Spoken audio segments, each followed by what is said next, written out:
దేవుని వాక్యం చదువుకుందాము. హెబ్రీయులకు రాసిన పత్రిక 11వ అధ్యాయం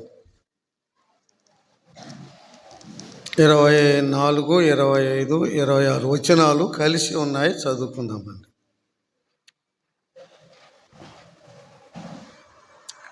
మోషే పెద్దవాడైనప్పుడు విశ్వాసమును బట్టి ఐగుప్తు ధనము కంటే క్రీస్తు విషయమైన నింద గొప్ప భాగ్యమని ఎంచుకొని అల్పకాలము పాపభోగము అనుభవించుట కంటే దేవుని ప్రజలతో శ్రమ అనుభవించుట మేలని యోచించి ఫరో కుమార్తె యొక్క కుమారుడని అనిపించుకున్నటకు ఒప్పుకొనలేదు. ఏలైనగా అతడు ప్రతిఫలముగా కలగబోవు బహుమానమందు దృష్టి ఉంచెను. చదవబడిన లేఖన భాగమును దేవుడు తన ఆత్మ ద్వారా దీవించినట్లుగా ప్రార్థన చేసుకుందామండి. మహిమగల మా తండ్రి, నీ పాదములకు వందనములు స్తుతులు చెల్లిస్తున్నాం. యేసు క్రీస్తు ప్రభునందు మీరు మాకు దయచేసిన గొప్ప రక్షణకై స్తుతులు చెల్లిస్తున్నాం. ఈ దినమంతా నీ పాద సన్నిధిలో కూర్చొని నీ వాక్యము నీ భాగ్యము మాకు దయచేసినందులకై వందనములు స్తోత్రములు చెల్లిస్తున్నాం. మీ దాసును బలపరిచి మీరిచ్చిన శ్రేష్టమైన సందేశముకై స్తుతులు చెల్లిస్తున్నాం.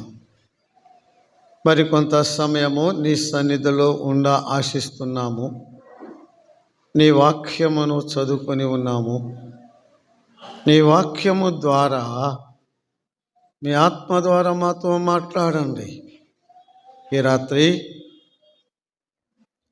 శిలువ వేయబడిన యేసుక్రీస్తు ప్రభువును హెచ్చించండి, మనుషుని మరుగుపరచండి, కొన్ని ఆత్మలను రక్షించమని మహిమ ఘనత ప్రభావములు మీకే చెల్లిస్తూ మా ప్రభువును మా రక్షకుడైన యేసుక్రీస్తు నామమున ప్రార్థన చేయుచున్నాము తండ్రి, ఆమేన్. దేవునికి స్తోత్రం చెల్లిస్తున్నాము. దేవుని యొక్క మహాకృపను బట్టి ఈ దినమంతా మరియవలే ప్రభు పాదముల యొద్ద కూర్చొని ఎన్నో ఆత్మ సంబంధమైన సత్యములు నేర్చుకొని మేలు పొందే భాగ్యమును దేవుడు మనకు దయచేసినారు. అందుకై దేవునికి స్తోత్రములు చెల్లిస్తున్నాం. దేవుడు తన దాసును బలపరచి ఇచ్చిన శ్రేష్టమైన సందేశమును బట్టి దేవునికి స్తుతులు చెల్లిస్తున్నాం. ఈ రాత్రి మన సువార్త సందేశముగా హెబ్రీయులకు రాసిన పత్రిక 11వ అధ్యాయం 24, 25, 26 వచనాలు మనం చదువుకున్నామండి. ఈ యొక్క మాటలు చూడండి.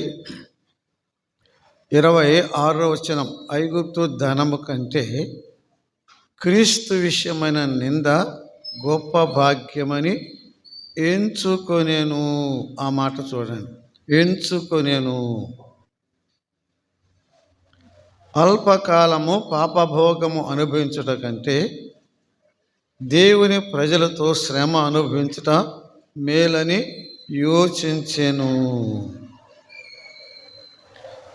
యోచించి ఫరో కుమార్తె యొక్క కుమారుడని అనిపించుకున్నటకు ఒప్పుకొనలేదు. మోషే ఇక్కడ ఎన్నుకొనేను అనే మాట చూస్తున్నామండి. యోచించెను అనే మాట చూస్తున్నాం. మోషే ఎన్నుకోబోతున్నాడు. ఎన్నుకునే ముందు ఏం చేశాడు చెప్పండి? యోచించాడంటే ఆలోచించాడు. ఆలోచించి ఆలోచించి ఎంచుకున్నాడు లేక ఎన్నుకున్నాడు అనే మాట చూస్తున్నామండి. ఆ మాటలు మరలా మనసులో పెట్టుకోవాలి. మోషే ఎంచుకున్నాడు లేకపోతే ఎన్నుకున్నాడు. ఎన్నుకునే ముందు ఏం చేశాడు? ఆలోచించాడు, యోచించాను. మోషే ఒక తీర్మానం చేయబోతున్నాడు. ఆ తీర్మానం చేసే ముందు మోషే ఏం చేశాడు? ఆలోచించి చేశాడు.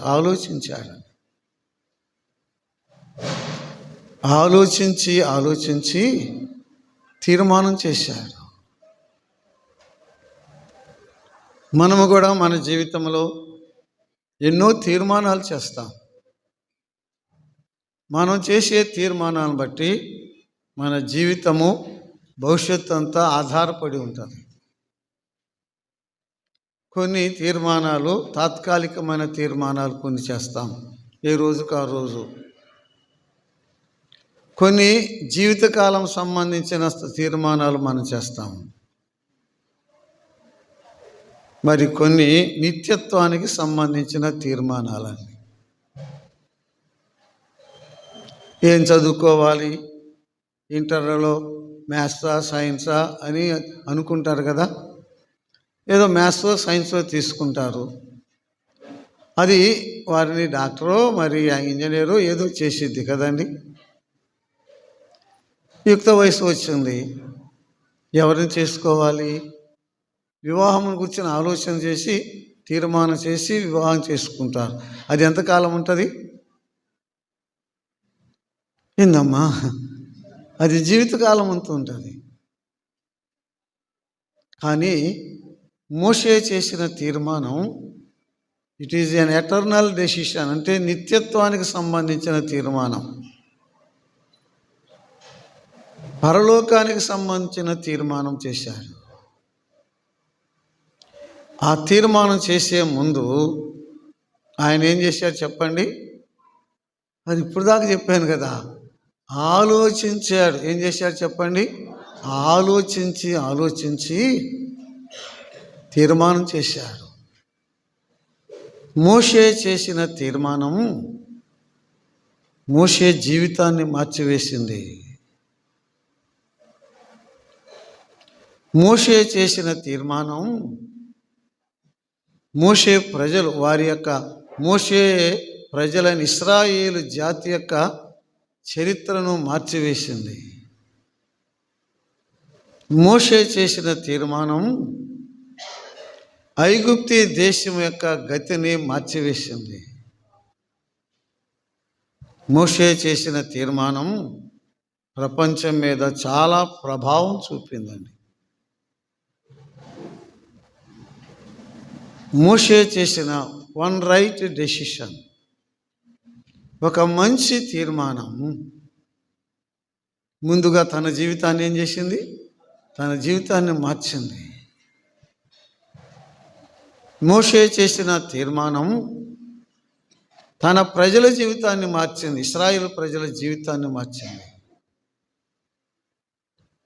మోషే చేసిన తీర్మానం ఐగుప్తీ దేశ చరిత్రను మార్చివేసింది. మోషే చేసిన తీర్మానం ప్రపంచ చరిత్రనే మార్చివేసింది. నీవు చేసే తీర్మానాలు కూడా నీ జీవితం మీద ప్రభావం చూపుతాయి, నీ భవిష్యత్తు మీద ప్రభావం చూపుతాయి, నీ ఇంటి వారి మీద ప్రభావం చూపుతాయి. మోషే తీర్మానం చేయబోతున్నాడు. ఏంటి చూడండి, మోషే పెద్దవాడైనప్పుడు విశ్వాసమును బట్టి ఐగుప్తు ధనము కంటే క్రీస్తు విషయమైన నింద గొప్ప భాగ్యమని ఎంచుకొనేను. మోషే జీవితం చాలా విచిత్రమైన జీవితం అని మధ్యాహ్నం చెప్పుకున్నాం.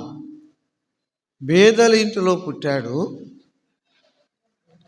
రాజ ఇంటిలో పెరిగాడు. మామ ఇంట మందను కాశాడు, దేవుని ఇంట సేవ చేశాడు.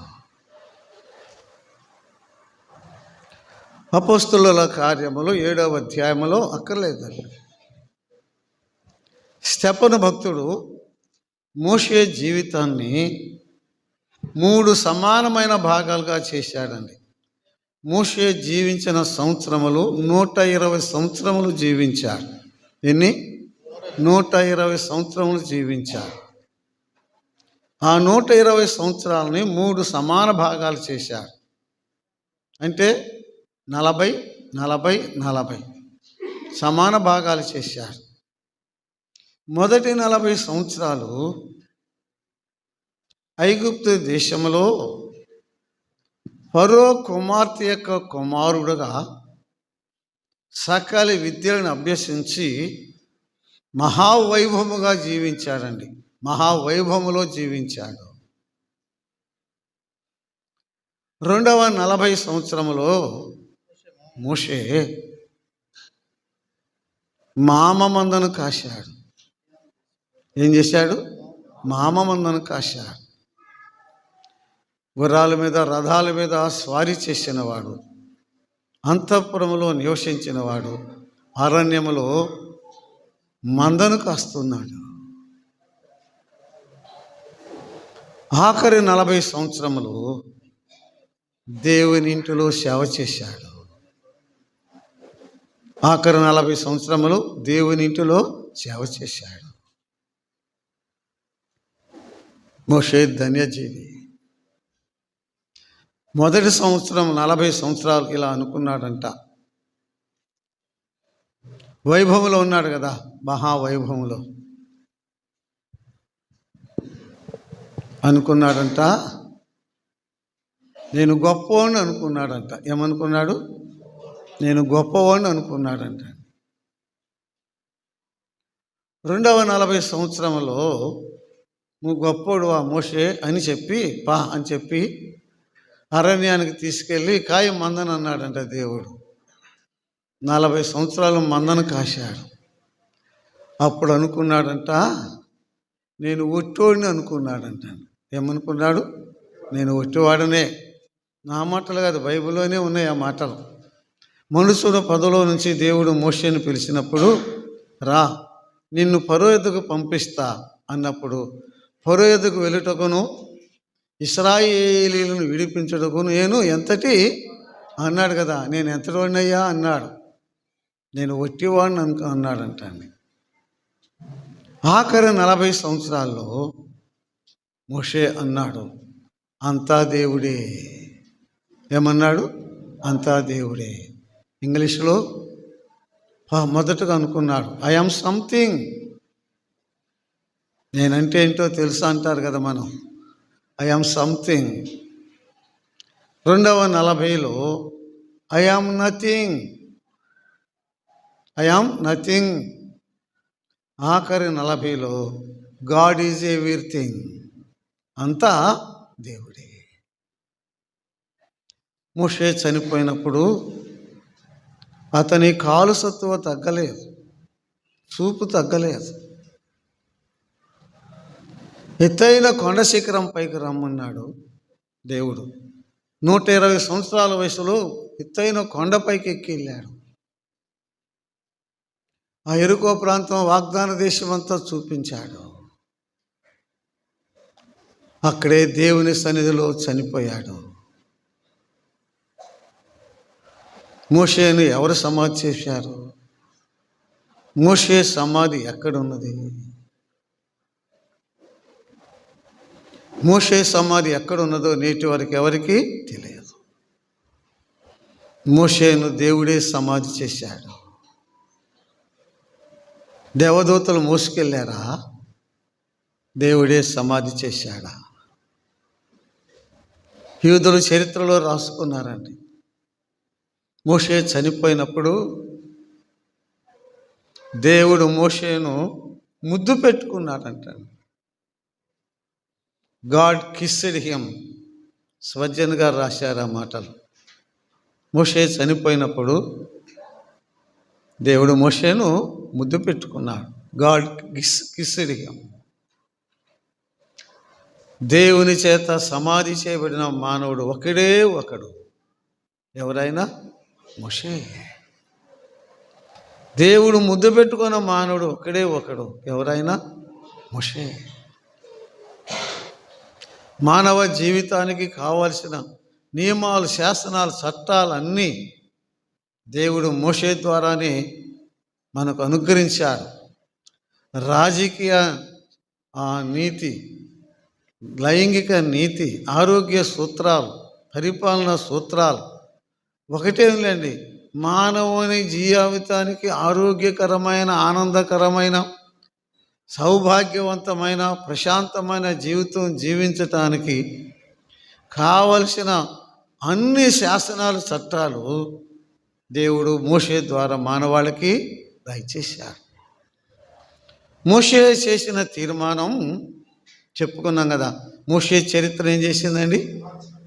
మోషేను మార్చేసింది. మోషే చేసిన తీర్మానం, మోషే ప్రజలు వారి జాతి చరిత్రను ఏం చేసిందండి? వారి జాతి చరిత్రను మార్చివేసింది. బానిసలు ఉన్న వారిని మోషే ఏం చేశాడు చెప్పండి? స్వతంత్రులుగా తీసుకొచ్చాడు. బానిసత్వం నుంచి దేవుడు మోషే ద్వారా ఇశ్రాయేలుకు విడుదల దయచేశాడు. ఇశ్రాయేలు జాతి మారిపోయిందండి, చరిత్రే మారిపోయింది. మోషే ద్వారా ఐగుప్తు దేశములో తెగులు తరువాత తెగులు, ఐగుప్తు దేశమునకు, ఐగుప్తు దేశ చరిత్ర మారిపోయింది, వైభవం పోయింది. మోషే చేసిన తీర్మానం ప్రపంచ చరిత్రనే మార్చివేసింది. ఆఖరి తెగులు తెప్పిస్తాడు కాబోలు. ఫరో అన్నాడు, ఇక నువ్వు నా ముఖం చూడొద్దు, నా ముఖం చూసిన రోజు నువ్వు నిశ్చయంగా చచ్చిపోతావు అన్నాడు. సరే అన్నాడు. కానీ ప్రథమ సంతానం చనిపోయినప్పుడు ఫరోయే పిలిపించాడు. మీరు నీ ప్రజలు వెళ్ళిపోండి అన్నాడు. ఏమన్నాడండి? వెళ్ళిపోండి, వెళ్ళిపోండి, వెళ్ళిపోండి అన్నాడు. సరే రాజా వెళ్ళిపోతున్నా అన్నాడు. ఆ ఫరో పిలిచాడంట, మోషే వెళ్తున్నావా? వెళ్తున్నా. వెళ్తున్నావా? వెళ్తున్నా. నా దగ్గరకు రా. దగ్గరకు వచ్చాడు. నా దగ్గరకు రా. దగ్గరకు వచ్చాడు. నన్ను దీవించు, నన్ను దీవించు. మోషే ఫరోని ఏం చేశాడు? దీవించాడు. మోషే ఫరోను దీవించాడు. యాకోబు కూడా యోసేపు కాలంలో ఫరోని ఏం చేశాడండి? దీవించాడు. ధన్యజీవులు వారు. దేవునికి స్తోత్రం చెల్లిస్తున్నాం. మోషే ఇంత గొప్పవాడవటానికి కారణం ఆయన చేసిన సరి అయిన తీర్మానం. ఏం చెప్పండి? Is a decision decides the destiny అన్నాడు ఒక ఆయన. నీవు చేసే తీర్మానం నీ జీవితాన్ని, నీ గురిని, నీ గమ్యతాన్ని అంత నిర్ణయించింది. మోషే ఏం తీర్మానం చేశాడు చూడండి. మోషే పెద్దవాడైనప్పుడు విశ్వాసమును బట్టి ఐగుప్తు ధనము కంటే క్రీస్తు విషయమైన నింద గొప్ప భాగ్యమని ఎంచుకొనేను. చాలండి, మనకి అర్థమవటానికి చెప్తున్నాం. మోషే చేసిన తీర్మానం ఏంటంటే, మోషే క్రీస్తు ప్రభువుని నమ్ముకున్నాడు. అది ఏంటి ఆయన తీర్మానం చెప్పండి? మోషే క్రీస్తు ప్రభువుని నమ్ముకున్నాడు. క్రీస్తు ప్రభువును సొంత రక్షకునిగా స్వీకరించాడు, దేవునిగా స్వీకరించాడు. అది మోషే ఆ రోజే కనుక క్రీస్తు ప్రభువును సొంత రక్షకునిగా అంగీకరించకుండా ఉన్నట్టయితే, యేసు ప్రభువును నమ్ముకోకపోతే మోషే చరిత్ర బైబిల్లో ఉండేది కానే కాదు. ఒక ఆయన అన్నాడు, యేసు ప్రభువుని నమ్ముకోకపోయినట్టయితే ఫరోలో ఒక ఫరోగా ఉండేవాడు. ఆ చరిత్రలో ఏదో ఒక ఈ కాలం నుంచి ఈ కాలం వరకు ఒక మోషే అని ఆయన ఐగుప్తుని పరిపాలన చేశారని ఏదో 2 మాటలు రాసేవాళ్ళంట చరిత్రకారులు. కానీ మోషే యేసు ప్రభుని నమ్ముకొనడం ద్వారా అప్పటి నుంచి ఇప్పటి వరకు ఇక ముందు కూడా మోషే యొక్క ఖ్యాతి ఎంత ప్రబలిపోయిందో చూడండి. క్రీస్తు ప్రభువుని నమ్ముకున్నాడు, క్రీస్తుని ఎన్నుకున్నాడు, క్రీస్తుని ఎంచుకున్నాడు, క్రీస్తును కోరుకున్నాడు. ఈ యొక్క ప్రసంగం యొక్క ముఖ్య ఉద్దేశం ఏంటంటే, సోదరా సోదరి, నువ్వు కూడా క్రీస్తు ప్రభువును కోరుకో, క్రీస్తు ప్రభువుని ఎన్నుకో, క్రీస్తు ప్రభువుని నమ్ముకో. నీవు ఈరోజు చేసే తీర్మానం నీ భావి జీవితాన్ని, నీ ముందున్న జీవితాన్ని, నీ ఎటర్నల్, నీ నిత్యత్వాన్ని డిసైడ్ చేసేది. అది తీర్మానం చేసే తీర్మానం నీ నిత్యత్వాన్ని నిర్ణయించింది. ఈ రాత్రి నువ్వు క్రీస్తు ప్రభువుని నమ్ముకుంటే నీకు పరలోకం సోదరి సోదరుడా. ఈ రాత్రి నాకు క్రీస్తు ప్రభు వద్దు అనుకుంటే, నిరాకరిస్తే నరకం సోదరి సోదరుడా. ఈ రాత్రి నీ క్రీస్తు ప్రభువుని నమ్ముకుంటే నీ జీవితం ధన్యమైతే. ఈ రాత్రి నువ్వు క్రీస్తు ప్రభువుని నిరాకరిస్తే నీ జీవితం దరిద్రమైతే. యేసు ప్రభువుని నమ్ముకో. నేను కూడా ఒకరోజు యేసు ప్రభువుని నమ్ముకున్నా, లేకపోతే నేను ఇక్కడ ఉండేవాడిని కాదు. నా బ్రతికి ఏమయ్యేదో. ఇక్కడ చాలామంది యేసు ప్రభువుని నమ్ముకున్నారు, నువ్వు కూడా నమ్ముకో. చూడండి, క్రీస్తు ప్రభువును నమ్ముకున్న మోషే ఇటువంటి వాడు అని కొద్దిగా ధ్యానం చేయబోతున్నాం. క్రీస్తు ప్రభువును నమ్ముకున్న మోషే ఇటువంటి వాడు కాబట్టి ఆయన ఇటువంటి వాడు. ఇటువంటి మోషేయే క్రీస్తు ప్రభువుని నమ్ముకుంటే ఇక నేను ఎందుకు నమ్ముకోకుండా ఉండాలి, ఇంకా నేను ఎందుకు ఆలస్యం చెయ్యాలి అని నువ్వు కూడా తీర్మానం చేయాలని నా ఆశ, నా కోరిక. ధ్యానం చేస్తామని చెప్పుకుందాం. ఇటువంటి మోషే ఏం చేశాడు? యేసు ప్రభుని నమ్ముకుంటే, ఇంత గొప్పోడు యేసు ప్రభుని నమ్ముకుంటే నేను కూడా యేసు ప్రభుని నమ్ముకోవాలి అని నీ హృదయంలో నువ్వు తీర్మానం చేసుకుని యేసు ప్రభుని నమ్ముకోవాలని మా ఆశ, మా కోరిక, మా ప్రార్థన. ఈ సభలో ముఖ్యమైన ఉద్దేశాలు అది కూడా ఒక ఉద్దేశం. సోదరి సోదరుడా, ఈ రాత్రి యేసు ప్రభుని నమ్ముకో. సత్తయ్య 24వ వచనం. మోషే పెద్దవాడైనప్పుడు తీర్మానం చేసినవాడు. యేసు ప్రభుని నమ్ముకున్న వ్యక్తి ఎటువంటి వాడు చెప్పండి? పెద్దవాడు. పెద్దవాడికి వ్యతిరేకమైన మాట ఏంటి? పిల్లవాడు కదా. పిల్లోడప్పుడు, పసిపిల్లోడప్పుడు మోషే యేసు ప్రభుని నమ్ముకోలా. పెద్దవాడు అని అక్కడ మాట ఉన్నదండి. పెద్దవాడు అంటే ముసలోడు కాదు అక్కడ అర్థం.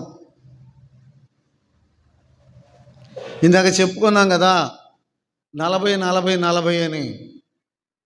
ఆయన జీవించింది 120 సంవత్సరాలు అన్నమాట. మొదటి 40 సంవత్సరం ఆఖరులు అన్నమాట. ఎప్పుడు చెప్పండి? మొదటి 40 అంటే అప్పుడు ఆయన వయసు 40 సంవత్సరాలు అన్నమాట. ఈ తీర్మానం చేసేటప్పుడు మోషే వయసు ఎంత? 40 సంవత్సరాలు. ఆయన జీవించింది 120.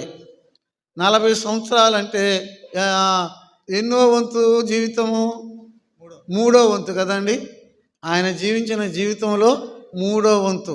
అంటే అప్పుడు మోషే వయసు 40 అంటే ముసలోడా యవనస్తుడా?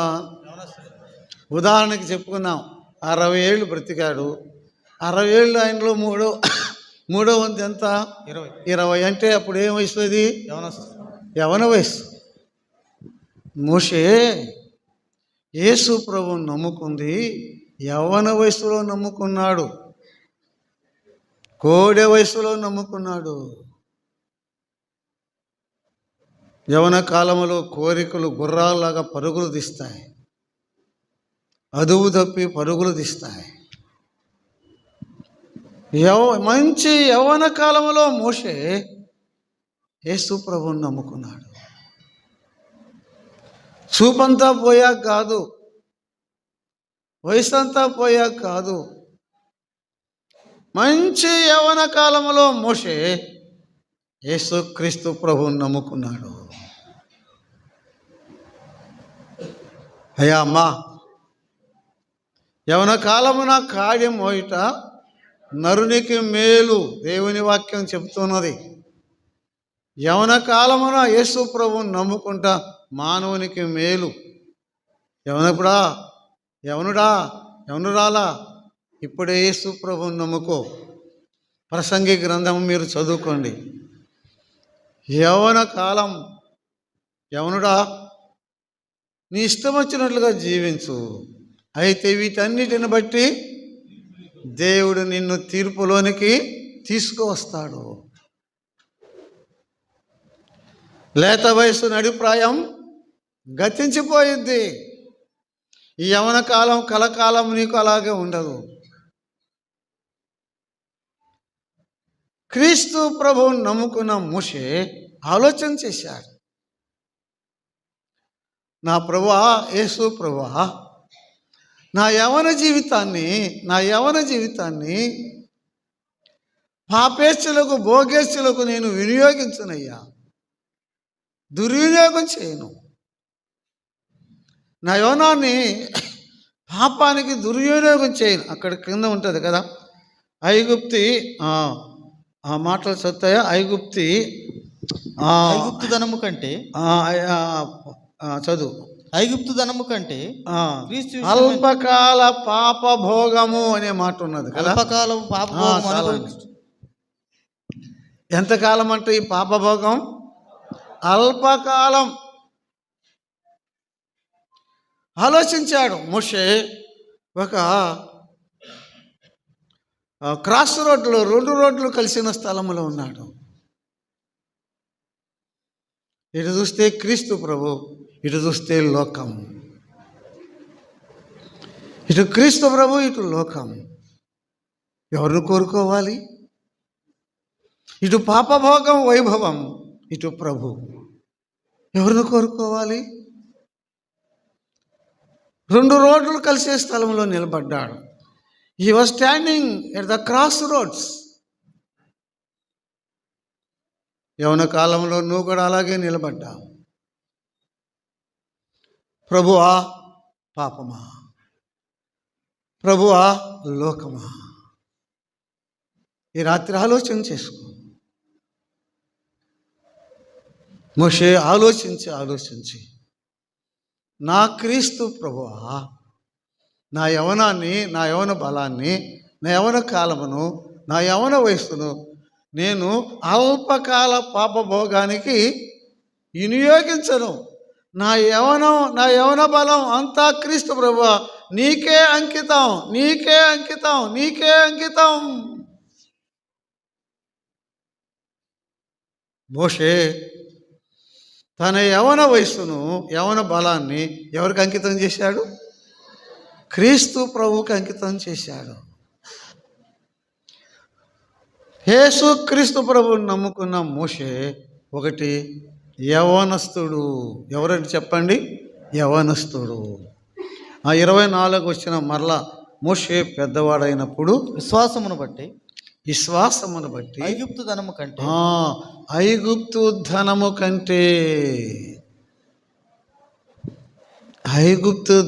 కంటే మోషే ధనవంతుడు. ఏందయ్యా, పేదల ఇంట్లో పుట్టాడన్నావు కదంటే నిజమే, కానీ పెరిగింది ఎక్కడ? రాజా ఇంటిలో పెరిగాడు. ఆనాటి చరిత్ర, ఫరో రాజుకు ఒకదే కూతురు, మగవాళ్ళు లేరు, మగపిల్లలు లేరు. ఆమె కూడా పెళ్లి చేసుకోలేదంటండి. తండ్రి చనిపోతున్నాడు, రాజరికం కావాలి, స్త్రీలు రాజ్యం అవ్వటానికి వీలు లేదంట. మేము పెళ్లి చేసుకోలేదు. మోషేని అడిగింది, మరి నా కొడుకు అని చెప్పుకోరా, సింహాసనం ఎక్కుమందన్నమాట. ఆ సింహాసనం ఎక్కితే ఐగుప్తు ధనమంతా ఎవరిది అయిద్దండి? మోషేదే. ఆనాటి లోకంలో ఉన్న ధనమంతా ఐగుప్తు దేశానికి వచ్చింది. ఎవరి కాలంలో? యోసేపు కాలంలో కదా. కరువు వస్తే సమస్త దేశాల వారు ఆహారం కొనడానికి యోసేపు ఎద్దకు వస్తే వారి దగ్గర రూకలు తీసుకుని ఈయన నూకలు అమ్మాడు కదండి. ఆ ధనరాశులన్నిటికీ మోషే ఏం కాబోతున్నాడు? వారసుడు కాబోతున్నాడు. ధనవంతుడు మోషే యేసు ప్రభువుని నమ్ముకున్నాడు. మోషే ధనము ఎదుట నీ ధనం ఎంత, నా ధనం ఎంత ఆలోచన చేశాడు. ధనము శాశ్వతం కాదు ఆలోచన చేశాడు. ధనమును నమ్ముకున్నవాడు చెడిపోవునని ఆలోచన చేశాడు. క్రీస్తు ప్రభువా, నీవే శాశ్వతుడవు, నీవే నిత్యుడవు. ఈ ధనము కాదయ్యా, నీవే నిత్యుడవు, నీవే శాశ్వతుడవు. వేల కోట్ల వెండి బంగారముల కంటే నీవే అమూల్యమైన వాడవు. బంగారు రాసుల కంటే, రత్నాల రాసుల కంటే నీవే అమూల్యమైన వాడవు. క్రీస్తు ప్రభువా, ఈ ధనము నాకొద్దు, నీవే నాకు కావాలి, నీవే నాకు కావాలి. మోషే తన ధనమునండి తన దాన్ని అంతా క్రీస్తు ప్రభువుకి ఏం చేశాడు? అంకితం చేశాడు. ధనమును కాదు, దేవుని కోరుకున్నాడు, క్రీస్తు ప్రభువును కోరుకున్నాడు.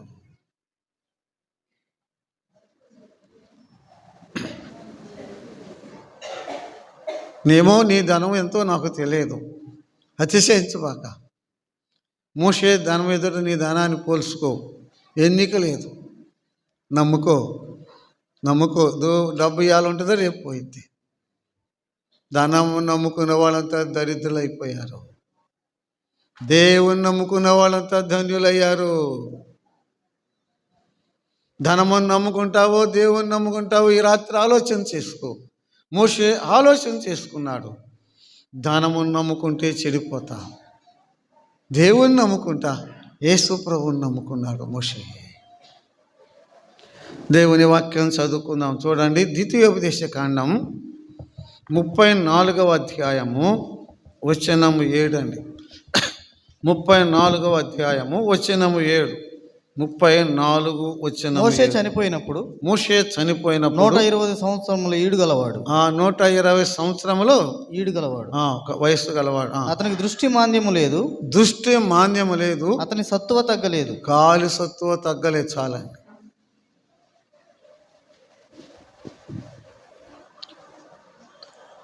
చూపు తగ్గల. 120 సంవత్సరాల పొడు, కాలు సత్తువ తగ్గల.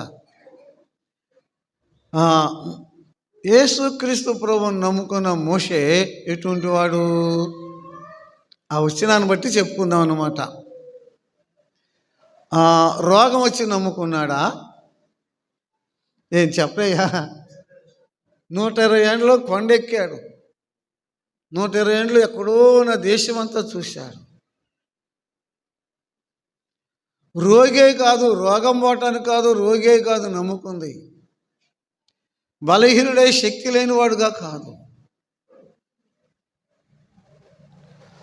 రోగాలు పోవటానికి కాదు మోషే దేవుని నమ్ముకుంది, పాపం పోవటానికి నమ్ముకున్నాడు. క్రీస్తు ప్రభువుని నమ్ముకున్న మోషే ఆరోగ్యవంతుడైన మోషేనండి. ఏ మోషే? రోగస్తుడైన మోషే కాదు, రోగి అయిన మోషే కాదు, ఆరోగ్యవంతుడైన మోషే యేసు ప్రభువుని నమ్ముకున్నాడు.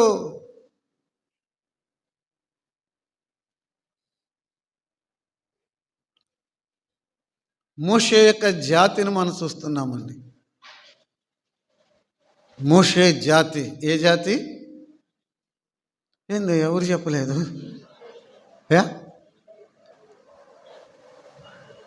ఏందన్నా మోషే జాతి ఇశ్రాయేలీలండి. మోషే ఎవరు చెప్పరే? ఇశ్రాయేలీలు.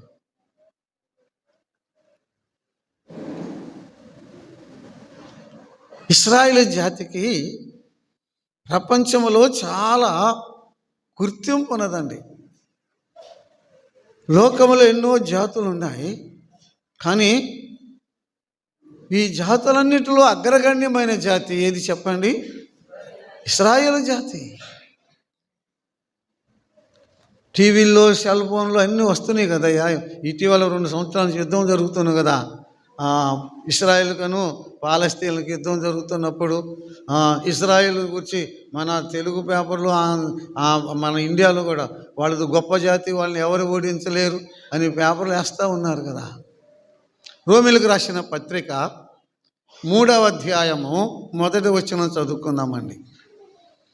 రోమిలకు రాసిన పత్రిక 3వ అధ్యాయము 1వ వచనం. అట్లయితే యూదునికి కలిగిన గొప్పతనమేమి, సున్నతి వలన ప్రయోజనమేమి, ప్రతి విషయంలో యూదుడు అధికుడే. యూదుడన్నా ఇశ్రాయేలుడన్నా ఒకటేలే. యూదుడికి అన్నిటిలో ఏం చెప్పండి? అన్నిటిలో అధికుడే. రోమాపత్రిక 9వ అధ్యాయం 4 నుండి చదువుకుందామండి. రోమా 9:4. వీరు ఇశ్రాయేలీలు దత్తపుత్రత్వమును మహిమయు నిబంధనలు ధర్మశాస్త్ర ప్రధానమును అర్చనాచారాదులను వాగ్దానములు వీరివి. పితరులు వీరివారు.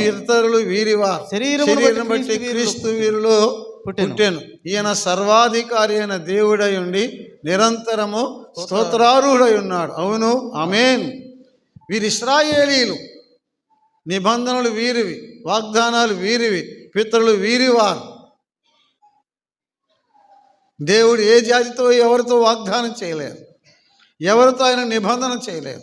నిబంధనలు ఇశ్రాయేలుతో చేశాడు, వాగ్దానాలు ఇశ్రాయేలుతో చేశాడు. అబ్రాహాము, ఇస్సాకు, యాకోబు పితరులు వారివారు.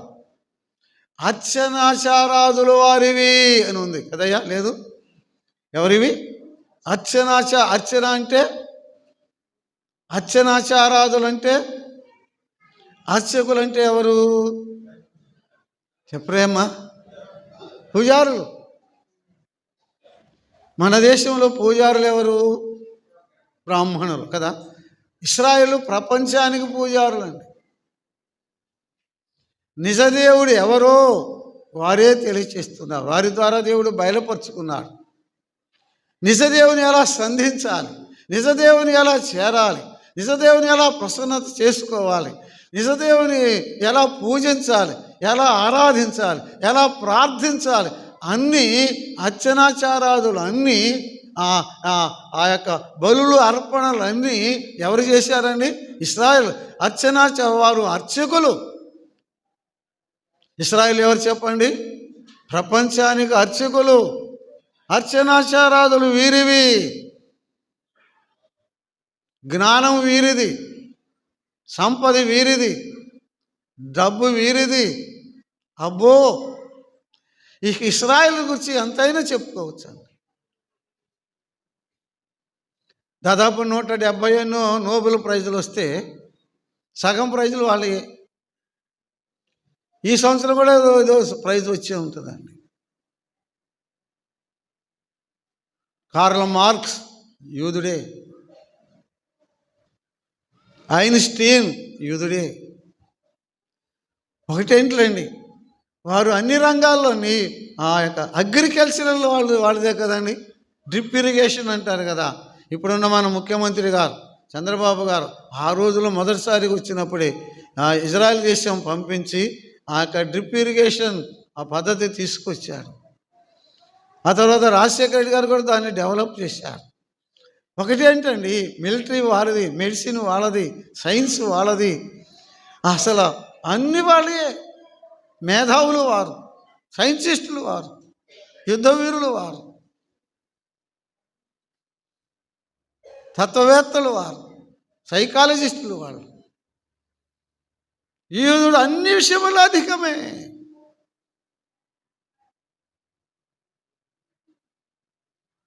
ప్రపంచంలో అగ్రగణ్యమైన జాతిలో పుట్టాడు. ఎవరు? మోషే.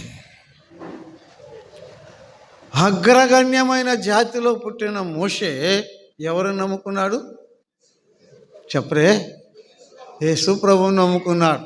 మోషే జాతి ఎదుట నా జాతి అంతా, నీ జాతి అంతా. మోషే జాతి ఎదుట నా జాతి అంతా, నీ జాతి అంతా. అంత అగ్రగణ్యం జాతిలో పుట్టిన మోషే ఆలోచించి ఏం చేశాడు చెప్పండి? ఆలోచించి యేసు ప్రభువుని నమ్ముకున్నాడు. గుడ్డిగా నమ్ముకోమంటలేదు మేము కూడా. ఆలోచన చెయ్యి, ఆలోచించు. ఎవరు దేవుడు? ఎవరు రక్షకుడు? ఎక్కడ క్షమాపణ ఉంది? ఆలోచన చెయ్యి. దైవ లక్షణాలు ఎవరిలో ఉన్నాయి? పాపిని ప్రేమించిన వాడు ఎవరు? అన్నా కూర్చో, ప్రార్థన చేస్తానమ్మా అన్నా. ఏమి 10 నిమిషాలు కూర్చోలేరమ్మా నువ్వు. నేను కూడా మీతో కూర్చున్నా కదా.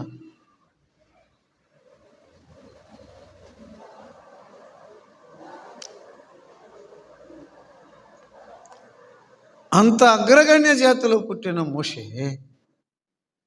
యేసు ప్రభువుని నమ్ముకున్నాడు. నువ్వు కూడా యేసు ప్రభువుని నమ్ముకో. అపోస్తలుల కార్యములు 7వ అధ్యాయం అండి. అపోస్తలుల కార్యములు 7వ అధ్యాయం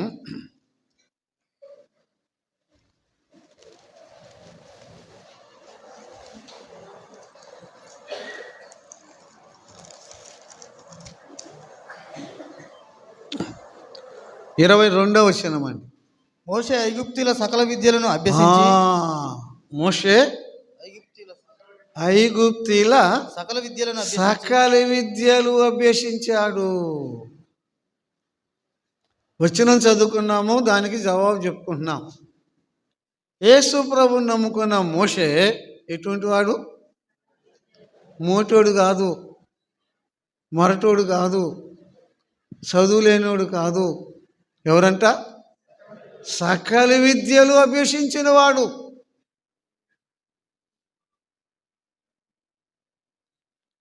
సకల విద్యలు అభ్యసించిన వాడు ఆలోచించి యేసు క్రీస్తే దేవుడు, ఆయనే సృష్టికర్త, ఆయనే రక్షణకర్త, ఆయనే నిజదేవుడని యేసు సకల విద్యలు అభ్యసించిన మోషే ఆలోచించి యేసు ప్రభువుని నమ్ముకున్నాడు. మోషే చదువు ఎదుట నీ చదువు ఎంత, నా చదువు ఎంత? ఎన్ని విద్యలు? సకల విద్యలు అభ్యసించిన వాడు ఎవడైనా ఉన్నాడా? సకల విద్యలు అభ్యసించిన వాడు యేసు ప్రభువుని నమ్ముకున్నాడు. ఈరోజు 10వ తరగతి చదివితే డార్విన్ సిద్ధాంతం, దేవుడు లేడు, మనిషి కోతి నుండి వచ్చాడని చెప్తూ ఉంటాను. సకల విద్యలు అభ్యసించిన వాడు యేసు ప్రభువుని నమ్ముకున్నాడు. అదే అపోస్తల కార్యములు 7వ అధ్యాయం అండి. అపోస్తల కార్యములు 7వ అధ్యాయం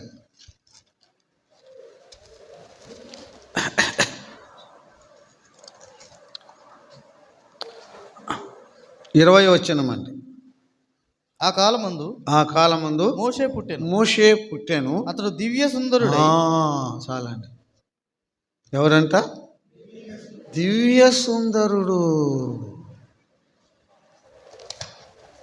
ప్రశ్న జవాబు అర్థమైంది కదా. యేసు ప్రభువుని నమ్ముకుంది ఎవరు? దివ్య సుందరుడు. ఎక్సీడింగ్లీ బ్యూటీ అని ఉంటుందండి.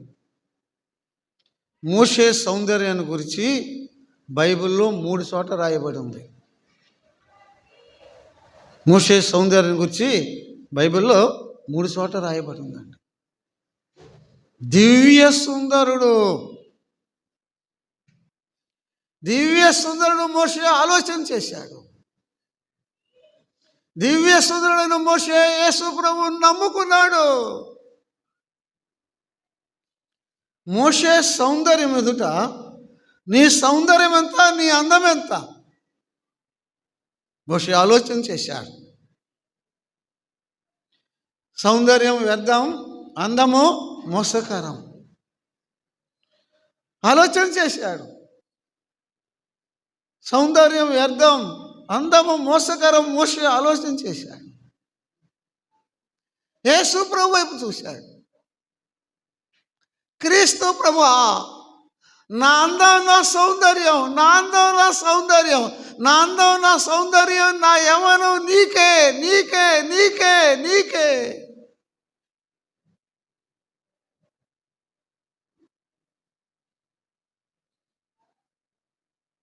ఈ రాత్రి నీ జీవితాన్ని క్రీస్తు ప్రభు అంకితం చేస్తావా? నీ యవ్వనాన్ని ప్రభుకు అంకితం చేస్తావా? నీ సౌందర్యాన్ని క్రీస్తు ప్రభు అంకితం చేస్తావా? నీ విద్యను, నీ బలాన్ని క్రీస్తు ప్రభుకు అంకితం చేస్తావా? చూడండి, 2 వచనాలు చదువుకుందాం. ద్వితీయోపదేశ కాండం 30వ అధ్యాయము 15 చదువుకుందామండి. ద్వితీయోపదేశ కాండం 30వ అధ్యాయము వచనము 15 అండి. 30:15 చూడము. నేడు నేను జీవమును జీవమును మేలును మేలును మరణమును కీడును నీ ఎదుట ఉంచా. మోషే వెళ్ళిపోతాడు అన్నమాట. ఇశ్రాయేలందరిని సమకూర్చాడు. ఆమె ఒక గుట్ట మీద ఎక్కుంటాడేమో. మోషే ఇశ్రాయేలు పిలిచి, చూడు ఇశ్రాయేలీలారా, జీవాన్ని మరణాన్ని, మేలును కీడును మీదుటుంచా. 19వ వచనం చదువుకుందామండి. 19వ వచనం.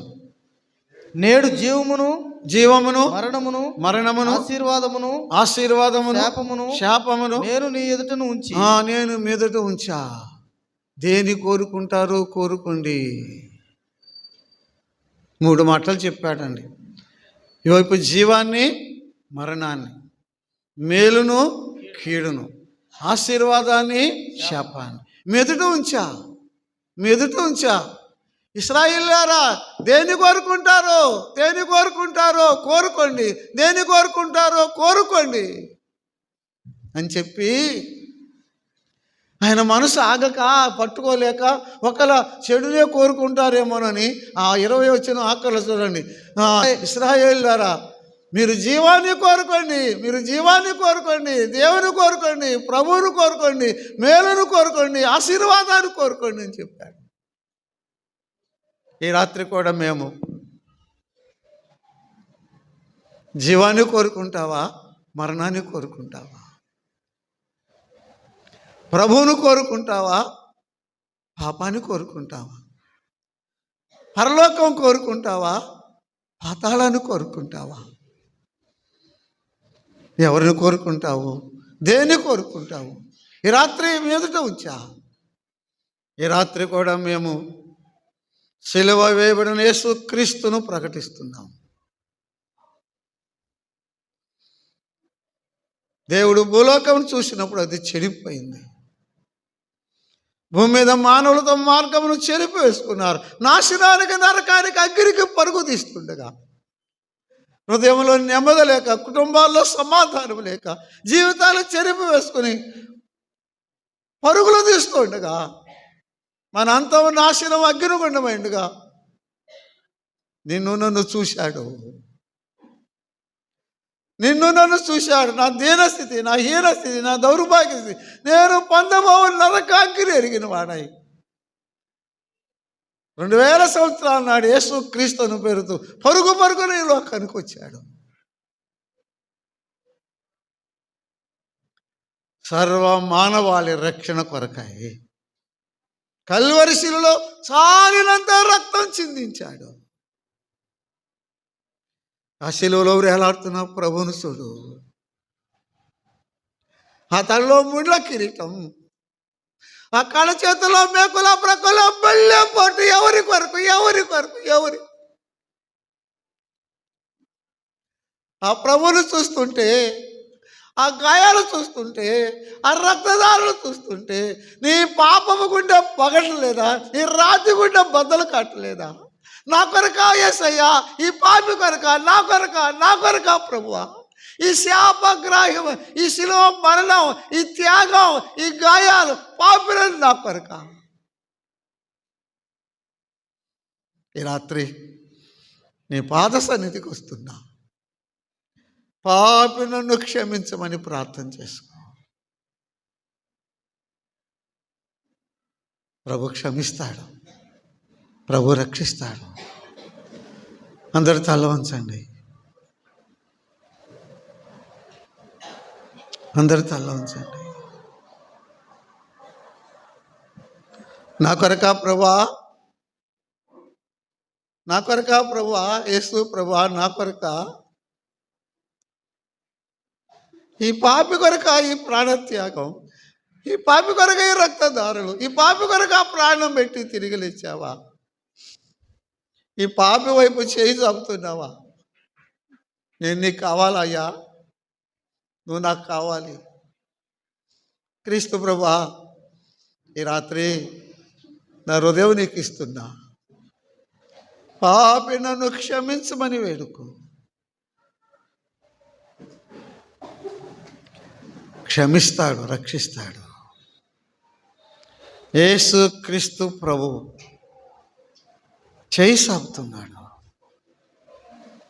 ఎవరైనా ఉన్నారా ఈ రాత్రి? నన్ను ప్రేమించిన క్రీస్తు ప్రభు, నా కొరకు ప్రాణం పెట్టిన క్రీస్తు ప్రభు, నా కొరకు గాయాలు పొంది రక్తం చిందించిన సజీవుడైన క్రీస్తు ప్రభు. ప్రభు నాకు కావాలి, నేను ప్రభువును కోరుకుంటా, నాకు రక్షణ కావాలి అని ఈ రాత్రి నేను ప్రభువును కోరుకుంటా, నాకు రక్షణ కావాలని హృదయంలో ప్రేరేపణ ఉన్నవారు మీ కుడి చెయ్యి పైకెత్తి చూపించండి. ఈ రాత్రి నేనే ప్రభువుని నమ్ముకుంటా, నాకు ప్రభు కావాలి.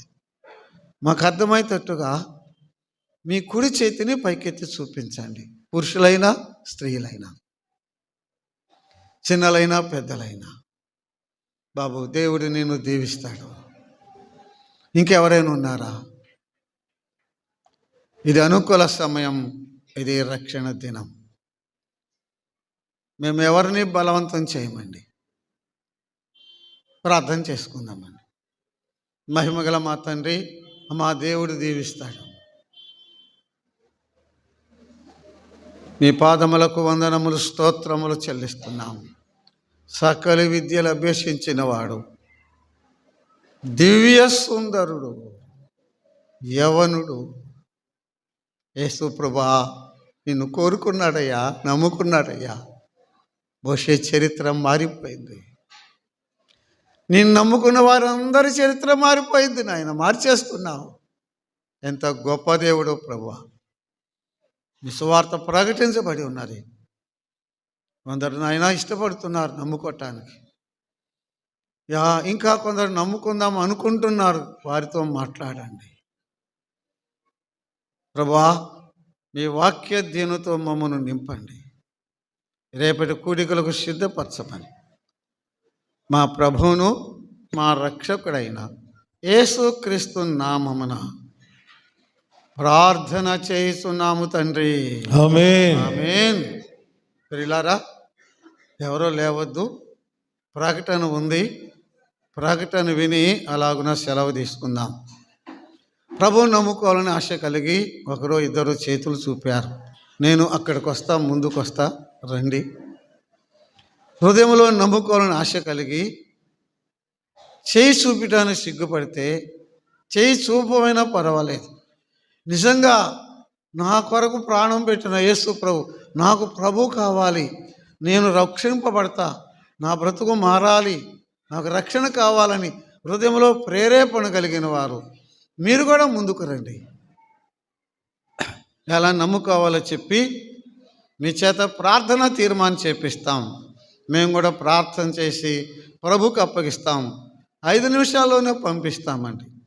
సోదరి సోదరుడా, అయ్యా అమ్మ, యేసు ప్రభువుని నమ్ముకోకుండా వెళ్ళొద్దు, యేసు ప్రభువుని నమ్ముకోకుండా వెళ్ళొద్దు, ముందుకు రండి.